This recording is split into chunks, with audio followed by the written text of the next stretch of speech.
Olá a todos, então bem-vindos a mais um podcast, um Osteotalks, e temos como convidada a Mariana Fonseca. O tema do podcast é comunicação e literacia em saúde, e a Mariana Fonseca é fisioterapeuta, tem duas pós-graduações, uma pós-graduação em literacia em saúde na prática e outra pós-graduação em comunicação em saúde, e é mestranda em promoção da saúde. Portanto, tudo à volta desta questão da comunicação em saúde e de como comunicar e de literacia em saúde. Um, eu lembro-me há uns anos, e estávamos a falar disto em off também, mas lembro-me de há uns anos, os dados da literacia, enfim, o público português não era muito literado em saúde, e havia assim uns dados assim um bocado precários. Tens ideia de, e vou tratar por tu, eu pedi licença à Mariana para tratar por tu, uma vez que tem idade para ser minha filha, mas tens ideia como é que são os dados hoje em dia, se há mais literacia em saúde na nossa população ou não, ou continua? Tens ideia? Olá, Bruno, muito obrigada pelo convite, em primeiro lugar. De facto, um dos últimos estudos feito em 2019 já apresentava alguns resultados mais positivos perante daqueles que acabámos de referir. Contudo, eu penso que é um caminho que vamos ter que percorrer ao longo dos anos e tentar que a nossa população seja cada vez mais literada, sem Hum. dúvida. Podes falar um bocadinho deste teu percurso, que és fisioterapeuta, e depois houve uma parte no teu percurso académico que te interessaste por esta questão da literacia, da comunicação, saúde, só por curiosidade, mas acho interessante. A história da pessoa e do profissional também faz parte destas conversas. Podes falar um bocadinho então deste início? Isto já começa um bocadinho antes da fisioterapia, Hum. porque licenciar-me em fisioterapia era o único curso de saúde que eu gostava de ter, de ser, neste caso. Mas houve ali uma dúvida em seguir ciências da comunicação ou jornalismo. Boa. E pode justificar esta questão de eu agora estar cada vez mais apaixonada por este mundo da comunicação em saúde e também ter escolhido a literacia em saúde como o primeiro passo para dar aqui um percurso diferente, talvez, a uma Que giro, fisioterapia. que giro, que giro. Não estava à espera dessa. Sim, juntaste as duas, que giro. E de facto, esta questão da literacia em saúde e da comunicação em saúde é importante. Eu lembro-me, já não me recordo, mas para aí há 5 anos, li um paper, um artigo do jornal americano de referência de cardiologia, que fazia a relação direta entre literacia em saúde, entre os pacientes literados e a prevalência ou não de doença cardiovascular. Quanto mais literados fossem os pacientes, mais conseguiam prevenir também, ou seja, melhoravam a sua qualidade de vida e, portanto, também havia uma maior prevenção em risco de doença cardiovascular. E, portanto, havia uma associação direta, era a conclusão do paper nesta literatura. E faz sentido, não é? Quanto mais a pessoa conhecer a sua doença e o que é que pode fazer para prevenir ou para melhorar, faz sentido. E, portanto, era uma questão que se levantava há 5 anos, esta preocupação, de facto, em comunicar bem com o paciente e fazer. Porque não é só comunicar, não é? Às tantas. E quer dizer, quantas vezes é que eu na minha prática clínica, e é até uma frustração que se sente, não é? Às vezes, e parecia quanto mais sabia, mais queria comunicar, e às vezes falava 20 minutos ou meia hora, e depois aquilo, no final da consulta, o paciente não tinha percebido absolutamente nada e continuava com as mesmas ideias que tinha quando entrou na consulta, os mesmos conceitos, as mesmas palavras, e portanto percebi montes de vezes que eu falava, mas falava, era como se estivesse a falar uma outra língua, porque de facto não passava a minha mensagem, nem sequer percebiam o que eu estava a dizer. E às tantas, eu acho que ao fim de alguns anos de prática, e sobretudo para quem estuda e para quem ensina, e quem às tantas já tem a sua cabeça formatada para um determinado nível de conhecimento, depois às tantas é difícil simplificar a coisa. Acho eu. Mas queria ouvir a tua opinião sobre isso. Vou-te fazer a primeira pergunta. Eu achei enquanto preparava o podcast e pensava também sobre estes temas, achei uma frase que eu adorei, e a frase traduzida para português é de um senhor inglês, mas diz que o senhor é médico e era escritor também, acho que era filósofo, e dizia assim: a determinada altura, num congresso, a apresentar este tema, dizia assim: entre a cultura científica e a cultura literária existe um abismo de mútua incompreensão. Este senhor chama-se Charles Peirce Snow, isto foi na década de 60, 1960. Então, a minha primeira pergunta, a título de pergunta, é: e agora, tirando o ónus um bocadinho do paciente e passando para nós profissionais, relativamente até à minha experiência que eu acabei de dizer sobre a minha própria prática clínica, podemos dizer que nós, profissionais de saúde, quanto mais literados em saúde, melhor comunicamos em saúde, ou nem por isso? Porque, pensando um bocadinho no meu exemplo, parece que quanto mais literado sou, mais comunico de forma complexa. O que é que achas sobre isto? Excelente primeira pergunta. E eu não acredito que haja assim uma relação tão linear, no sentido em que os profissionais de saúde devem ser, por excelência, os profissionais mais capacitados em literacia em saúde. E partindo deste julgamento, podemos não comunicar da melhor maneira possível com o nosso público-alvo, ou seja, acabo por quase confirmar validar esta tua opinião.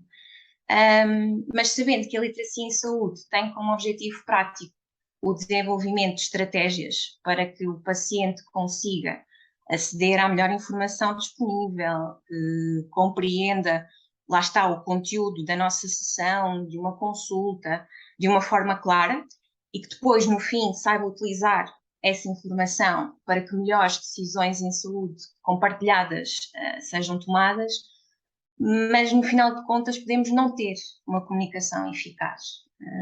Então, lá está, torna-se necessário investir numa maior consciencialização dos profissionais de saúde, em primeiro lugar, para que invistam no desenvolvimento de técnicas de comunicação dentro da sua formação, para depois também termos os nossos pacientes literados. É claro que o paciente tem que assumir também aqui um empowerment da sua própria condição, mas depois temos que estar nós, como profissionais de saúde, no suporte.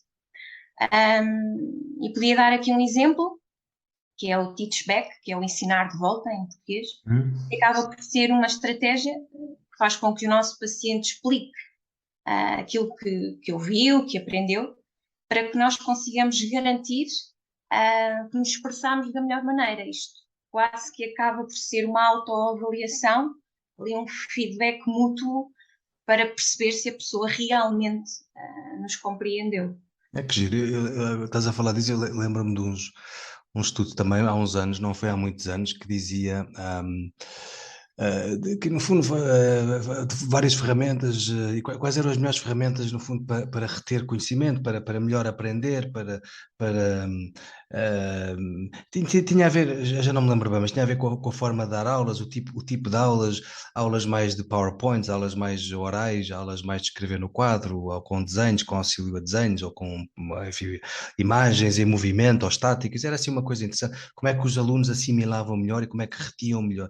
E de facto o topo, portanto, a melhor forma de aprender e de reter esse conhecimento, alguns alunos diziam, e dizem alguns: você é um crânio e sabe imensa coisa e não sei o quê, não tem nada a ver com ser um crânio, o facto da pessoa ter que explicar aquilo que sabe, não é? Ter que explicar aos outros e de uma forma mais simples, e passar o conhecimento assim dessa forma, significa que teve que passar por uma data de processos. Um deles é do ouvir, saber ler e ouvir e perceber a ideia, o outro é de interpretar a coisa com as suas próprias palavras, as suas próprias ideias, e depois ainda conseguir explicar ao outro. E de facto essa é a melhor forma de aprender, e é giríssimo estares a dizer isso, porque é no fundo estes mecanismos, estes processos. Sim, sem dúvida. E falando agora nisto, acrescentar também que todos nós temos métodos de aprendizagem diferentes. Há pessoas que são mais auditivas, há pessoas que são mais visuais, existem pessoas que são mais descritivas, têm que escrever, e só conhecendo um público-alvo desta forma, quase individual, o que é muito perfeccionista, é que eu se calhar consigo passar esta mensagem. Ao conhecermos muitas vezes os pacientes de um para um, como as nossas profissões, acabamos por tentar perceber isto, perguntar isto, olha, é mais fácil eu fazer este movimento consigo, é mais fácil o senhor ver primeiro e eu fazer a seguir, etc. Boa, boa, boa. Giro, ideias interessantes. Deixa-me passar a outra pergunta que tem a ver com isto que estamos a dizer. Eu faço sempre umas introduções, às vezes umas mais longas nas perguntas, só para contextualizar. E outro dado interessante, em 2019, a Direção-Geral de Saúde escreve que a baixa literacia em saúde está relacionada com, no fundo, o seguimento da primeira pergunta está relacionada com a baixa literacia em saúde está relacionada com mais internamento, mais procura de serviços de urgência desadequados, menos prevenção em saúde, diminuição da qualidade de vida. Isto é na Direção-Geral de Saúde de 2019, as referências estão depois na descrição do vídeo. Então, do ponto de vista do doente, fará sentido que quanto mais literato for, melhor entende o valor clínico da sua condição, esclarece conceitos enraizados, falámos disto há pouco, o que pode levar a um maior sucesso de mudanças comportamentais e individuais. Então, no fundo era, e já estavas a falar um bocadinho sobre isto, o que é que podemos fazer na prática para, então, a informação clínica ser mais apropriada, mas sobretudo mais eficaz? Já falaste nesta ideia de pôr o paciente a explicar, a perceber se os pacientes são mais descritivos ou mais visuais, às vezes uns se calhar respondem melhor com vídeos a filmar determinados movimentos ou não. Há assim mais algumas ferramentas que queiras falar, há mais alguma coisa que se podemos dizer? Sim, claro que sim. Esta pergunta fez-me refletir noutras questões também, que é uma informação clínica mais apropriada e eficaz deve ser feita segundo um plano de comunicação em saúde, também ele apropriado e eficaz. E já percebemos que isto não é fácil. E que também informar por informar não chega e, por exemplo, eu penso que o processo de comunicar nunca tem um fim. Isto é um caminho sempre contínuo, é sempre um ciclo. Ou seja, isto não é assim tão simples na nossa Sim. prática. Ainda por cima, se tivermos, como fizemos a pergunta lá em cima, como objetivo principal da nossa comunicação, uma mudança comportamental no outro. E aliás, às vezes é por estas e por outras que utilizar, por exemplo, a entrevista motivacional como uma ferramenta diária acaba por ser um desafio constante, porque queremos que o outro faça por ele mesmo, ou que reflita por ele mesmo esta mudança comportamental. E é difícil. Disseste entrevista quê? Motivacional. Ok. Entrevista motivacional. As suas motivações. Exato. Ou seja, eu quero dizer com isto que os objetivos de comunicar em saúde também têm que ser bem definidos no início, para que depois, mais tarde, sejam verdadeiramente avaliados e medidos. E muitas vezes isto pode parecer impossível numa consulta, numa semana, não é? De prática. Só que lá está, a eficácia mede a relação entre o efeito de uma ação e os nossos objetivos pretendidos. E para mostrar a eficácia, nós temos que medir.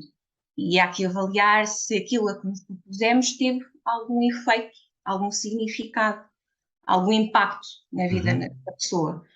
E se porventura, cross fingers, conseguimos alguma mudança de comportamento, porque sabemos que é muito difícil conseguir modificar o hábito saudável de uma outra pessoa. Portanto, tem que haver aqui estadios de mudança, tem que haver aqui muitas transformações. Portanto, não sei se consegui responder, mas lá está, ser apropriado e ser eficaz para mim está muito associado ao avaliar, ao medir, ao perceber o que é que estou a fazer. Se calhar em micro é difícil, mas se calhar se escolhêssemos um projeto mais macro, um grupo-alvo um público-alvo maior, faz todo o sentido fazer este estudo prévio da nossa comunicação em saúde para que exista eficácia. E faz sentido, e tem um bocado a ver com a pergunta que eu ia seguir, que é, eu falava disto também no início, mas vem agora no seguimento do que estavas a dizer, que é, eu vou ler a pergunta. Ouvimos muitas vezes no contexto da prática clínica, um one-on-one, aquilo que eu estava a dizer há pouco, pacientes com crenças muito limitadoras. Uma delas, por exemplo, é o medo exagerado em, em, em, por exemplo, o medo exagerado é fazer um determinado movimento, porque na sua memória há 10 anos atrás, ou há 5, magoou-se, típico da hérnia discal, não é? Que aquilo depois desaparece ao fim de meia dúzia de meses, ou no máximo, e continua com muito medo de fazer determinados movimentos. Ou então vem à consulta com convicções, quase com certezas absolutas de coisas que não são nada absolutamente científicas. As coisas rodadas para a frente ou para trás, ou para o lado, ou para a coisa fora do sítio. Isto não é um nervo, é um músculo, ó doutor, e tal, isto é um tendão, um nervo, e nunca estudou anatomia na vida, nem faz ideia o que é um nervo ou uma coisa assim. Mas é muito difícil, às vezes, desconstruir isto, e portanto e nem se consegue, quer dizer, diria eu que até numa primeira consulta, nos primeiros 15 minutos, a pessoa vai passar o tempo todo a desconstruir aquilo que ele acha que sabe, principalmente se for um paciente mais teimoso, depois não dá tempo para a história clínica, nem para a anamnese, nem para o tratamento. E portanto, às tantas, isto é um bocado o jogo do gato e do rato, não é? E depois hoje em dia, com o Google, eu no outro dia tive um paciente aqui no Alentejo, na maioria são pessoas com menos, no sítio onde eu estou, são pessoas com menos, que têm menos posse, é uma zona mais empobrecida, é uma zona de Odmira, mas assim mais empobrecida, as pessoas não têm normalmente muito conhecimento sobre estas matérias, mas hoje em dia com a internet vão ver tudo. Então tive um paciente, nunca me tinha acontecido, e eu aprendi a lição, que foi, eu já não me lembro bem o que é que, eu disse-lhe qualquer coisa de forma muito simplificada, para ele entender, mas que não era uma coisa correta, era uma coisa...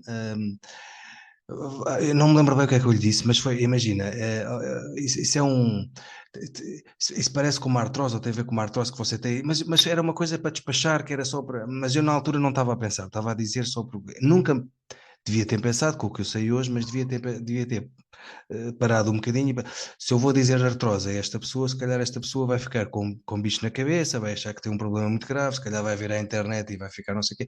Olha, dito e feito, aprendi a lição aos 45 anos. O homem foi ver à internet e depois viu coisas desastrosas, e depois mandou mensagens a dizer que achava que não era nada daquilo que ele tinha, etc. E eu, no fundo, só estava a tentar simplificar uma coisa que não tinha nada de simples. Bom, mas isto para dizer que vem às vezes com convicções nada científicas, e que é difícil esta ideia. E a minha revelação é que muitas vezes estas convicções nada científicas, das coisas fora do sítio, dos diagnósticos desastrosos e fatalistas e para o resto da vida, que as pessoas muitas vezes acham que têm. E o mais triste é que muita desta informação que os pacientes vêm é transmitida exatamente pela não comunicação ou má comunicação do profissional de saúde. Há profissionais de saúde que não falam quase, e a pessoa tem que tirar tudo a saca-rolhas, aliás, esta é uma das queixas que os pacientes têm, é exatamente, há um estudo até 2020, ou 2021, 2019, eu falei isto com a Patrícia Rodrigues, sobre as grandes queixas que os pacientes têm nos Estados Unidos, é exatamente em ambiente de urgência, em ambiente hospitalar, é não perceberem o que é que têm, porque o médico não lhes comunica o que é que se passa com os pacientes, e portanto ficam na dúvida de perceber o que é que têm. Esta má comunicação ou não comunicação, comunicam mal, e na minha área, por exemplo, posso dizer que há imensos profissionais da minha área que dizem coisas completamente estapafúrdias, como vértebras fora do sítio e discos fora do sítio, e agora a hérnia discal vai ao lugar, e coisas assim absurdas, enfim, falta de conhecimento, ou então a não comunicação nenhuma pelo profissional de saúde. Então parece que há uma fronteira muito ténue entre comunicar de forma eficaz ou demasiado simplista, que foi no fundo aquilo que eu tinha feito com o outro rapaz que enfim. Hoje em dia podemos observar, esta é a pergunta, e tinha a ver com aquilo que estavas a dizer, podemos observar nas redes sociais, e isto é uma coisa que eu tenho pensado bastante, e que tem havido mudança. Antigamente escrevia-se imensos textos, imensas palavras, e coisas super pesadas e científicas, e coisas, e ninguém tinha paciência para ler aquilo, e havia muitas vezes uma grande dificuldade entre a ciência comunicar com o clínico, entre o clínico perceber a ciência, e depois fazer essa ponte daquilo que é produzido em ciência com a parte clínica, e depois o clínico também saber transmitir isso ao doente. Havia assim uns major gaps entre... Mas hoje em dia parece que a comunicação é diferente, então nas redes sociais, no Instagram sobretudo, ou no LinkedIn, vê-se uma coisa interessante, que é a comunicação com imagens, tipo 3 ou 4 slides, 3 ou 4 PowerPoints com imagem, com meia dúzia de frases-chave, e que se calhar tem a ver com esta mudança que tu falavas do coletivo, se calhar um público-alvo, um coletivo, e se calhar consegue trazer mais mudança. Imagens e frases-chave que aparenta traduzir-se num maior engagement da população. Ou seja, o que eu noto é que, por exemplo, mesmo na Osteoforma ou noutras plataformas, que há um maior engagement ou engajamento em português brasileiro, acho que usam muito esta ideia de engajamento. Há muitos likes, há muitas coisas, muitas partilhas de coisas que são simples, mas na verdade não são tão simplistas, são simples, mas têm lá tudo, têm lá a verdade toda. E se calhar isso traduz-se numa maior consciência e numa maior mudança. E perguntava-te se é por aqui usarmos imagens e uma comunicação científica simples e curta. Achas que é por aqui também, nesta ideia que falavas do público, mais uma mudança coletiva e se calhar é mais não tão individual, a mudança individual depende muito depois também do tipo de paciente, não é? Da receptividade do paciente. Sem dúvida. Voltando um bocadinho atrás também ao desabafo que fizeste, de facto, temos que ter muito cuidado com o peso das palavras, e depois ouvir, escutar, para depois tentarmos desconstruir. E às vezes uma palavra na altura errada, de facto, em vez de construirmos, destruímos, sem dúvida. Mas lá está, não é uma questão de ser simplista, é uma questão de saber simplificar o que é extremamente complexo, porque estamos a falar sobre saúde e as coisas em saúde temos a tendência de as julgar como complexas. Talvez para solucionar, lá está, repito mais uma vez que termos o conhecimento é prioritário. Eu penso que vamos sempre estudar para sempre, portanto, perguntar, investigar, perceber como é que consigo ser cada vez melhor, mas numa estratégia mais prática, nós podemos garantir que escolhemos os termos mais claros, mais assertivos, mais positivos para aquela pessoa ou para aquela população-alvo. Depois esta questão da linguagem simples, que é sem o jargão médico, sem os termos clínicos, às vezes sem aqueles clichês que também já referiste. Por vezes temos que escolher palavras, sejam elas escritas ou faladas, ao nível do 8º ano de ensino básico ou até inferior, é plain language.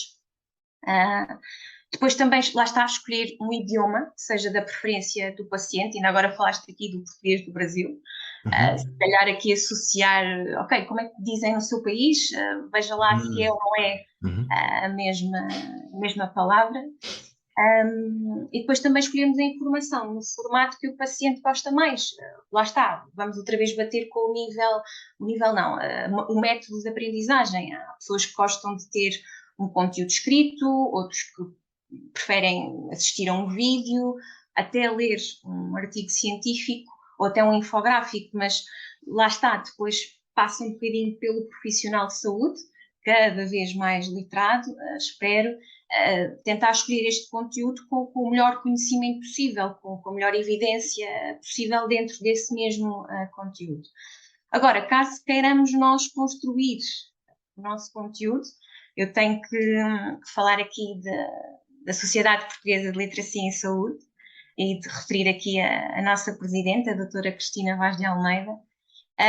E por acaso ainda na semana passada estávamos a trabalhar aqui nestas checklists que podemos ter para fazermos e repararmos se a nossa linguagem está ou não está simples naquele documento, se melhoramos a compreensão do paciente e até se as imagens e as apresentações são escolhidas da melhor forma. E penso que a Sociedade Portuguesa de Literacia em Saúde tem uma visão estratégica muito clara, com projetos futuros incríveis e também com objetivos muito específicos, através das suas parcerias enriquecedoras. E tenho muita sorte e estou muito feliz por também fazer parte deste grupo. Olha, do ponto de vista do... Tinha que trazer a minha família para aqui. Então, és do Norte e... Não, por causa da literacia em saúde. Sim. do ponto de vista do visualizador, o site está fantástico. Acho que se percebe muito bem é cativante. Eu tive imenso tempo a ler várias coisas do site e depois fiquei com interesse para mais e, portanto, acho que está bem conseguido. O link também para o site splsportugal.pt também está nas referências. Fica aqui esta ideia interessante, esta linguagem do oitavo ano ou menos que falaste, que confesso talvez aquilo que seja mais difícil para mim, tanto em regime de aulas, mas também de consulta, e não sou só eu, porque montes de vezes, eu no outro dia ando com umas questões que têm a ver com questões de saúde, mas nada de grave, mas tive que andar em dois médicos diferentes, em duas especialidades diferentes para descobrir o que é. E se eu não desse aulas de semiologia respiratória, que é uma coisa que normalmente os osteopatas não dão, aulas de semiologia, de fisiopatologia respiratória, cardiovascular, mas se não desse, se fosse só daquilo que eu tinha aprendido há não sei quantos anos atrás, eu estava tramado, porque havia um monte de coisas que eu não tinha percebido. A comunicação foi insuficiente, foi tudo a abrir, tudo super rápido, a anamnese nem olhou para mim sequer, nem olhava para mim. Médicos ótimos, não estou a coisa, mas está tão... Estamos tão formatados a estar sempre com pressa e a recolher o máximo de informação possível e depois vamos para o tratamento ou para a terapêutica ou para a avaliação e é tudo tão às vezes impessoal. Se calhar a osteopatia é diferente e na fisioterapia porque há o toque, mas às tantas eu vejo montes de vezes a cair nesse erro que é: tenho um paciente à espera, estou atrasado, lá vem mais uma lombalgia, já não tenho paciência, já vi 50 mil este ano, já não estou com saco para mais uma lomba, não é? Esta coisa emocional que também vai acabando por desgastar, não é? Então se calhar ficamos às vezes com menos paciência para comunicar e comunicar bem, enfim, quando chegares aos 45 anos vais-te ver, vais-te ver assim com este. Mas então ficou esta coisa interessante que é deste esforço contínuo, de saber mais e depois saber simplificar as coisas, como se estivéssemos a falar com uma criança não é de 6 anos, mas uma criança de 14 ou de 13 ou de 15.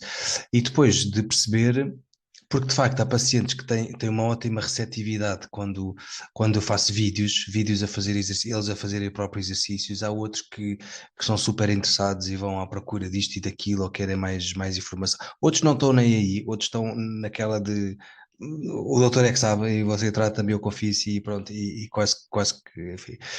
E portanto é interessante não perder contacto com essa realidade que é a realidade do outro e a realidade do paciente e aquilo que o paciente está a sentir e está a receber, porque isso é importantíssimo para a sua saúde e para a sua manutenção de saúde e para a evolução da sua doença e a recuperação também da doença. Não estamos a falar de coisas graves, pelo menos na minha área, mas se a ideia da osteopatia e da fisio é de promoção de saúde e de prevenção de doença e de manutenção ou melhoria ou otimização da saúde, também faz parte o paciente. Aliás, diz-se muitas vezes a consulta e o tratamento é centrado no paciente e eu às vezes pergunto-me quão centrado é o paciente, ou quão concentrado está a consulta e o tratamento no paciente. Nesta azáfama do dia a dia e dos tratamentos, às vezes pergunto-me, não é? Quantas vezes é que perdemos esta ideia, não é? Pronto. Mariana, tens mais alguma coisa a dizer, a acrescentar?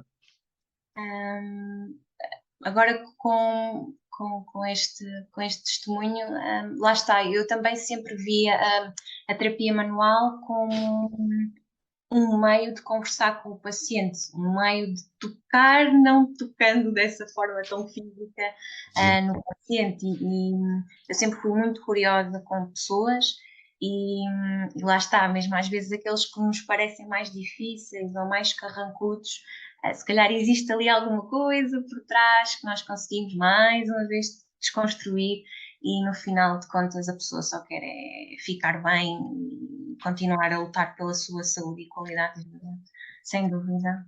Bom, olha, Mariana, obrigado, gostei muito, obrigado pela partilha, obrigado pela disponibilidade, por teres aceitado o convite e pelas tuas dicas, que também são importantes. É importante continuarmos a falar destes temas.